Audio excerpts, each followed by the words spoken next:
I'm Michel Ikamba, and I'm from Gabon. I work there to raise pride among the Bateke, the Bawumbu, Bakaningi, and the Pygmy Babongo tribes to help them sustainably manage their own ecosystems, which are of two characters.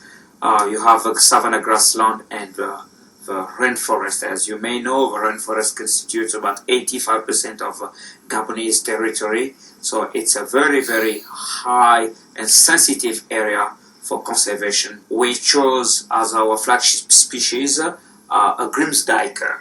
It's a very endemic animal to that area. That's why it was selected by stakeholders during different stakeholder meetings to become the mascot, or let's say the icon, to attract and convince people to start thinking about bushmeat issue.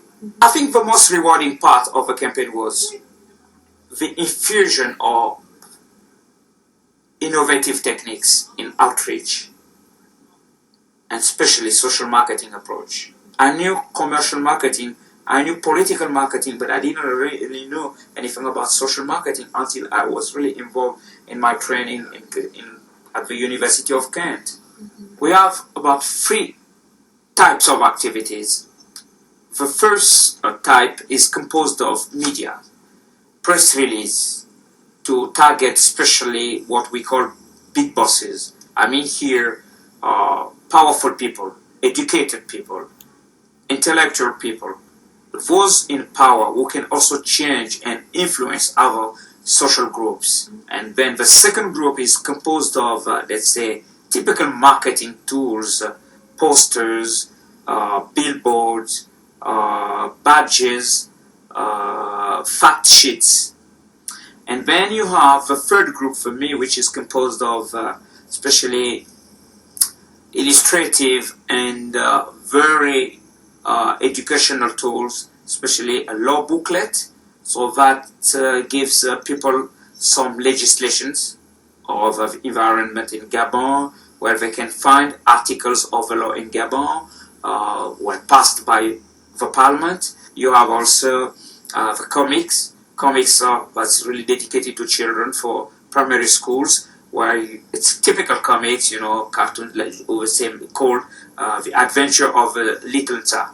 I really like puppets. So one of the activities was to play in one visiting schools to have puppet shows, you know, or some kind of drama with some, you know, text script or drama script.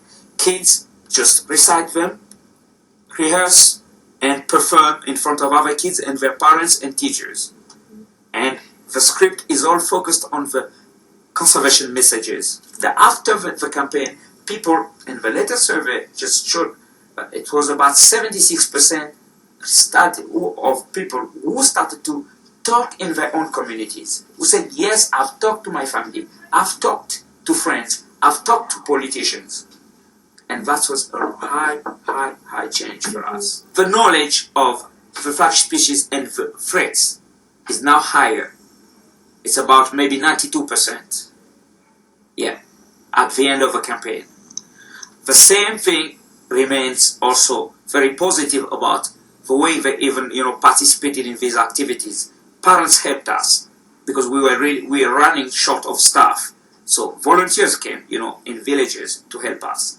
Some even sometimes offered their house for us to sleep. Conservation is not only about, you know, making a census of a specific species population. You know, conservation is not only about, you know, counting and numbering and making estimates. It's all about people. In your result, you may see that some species population are declining. But what's next? You see it declining because you, maybe an ecologist, is seeing how maybe ecosystem are damaged by maybe bushfire or unsustainable practices. But what's next?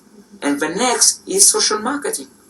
I mean, the way you're going to drag and drive people towards attitude and practices.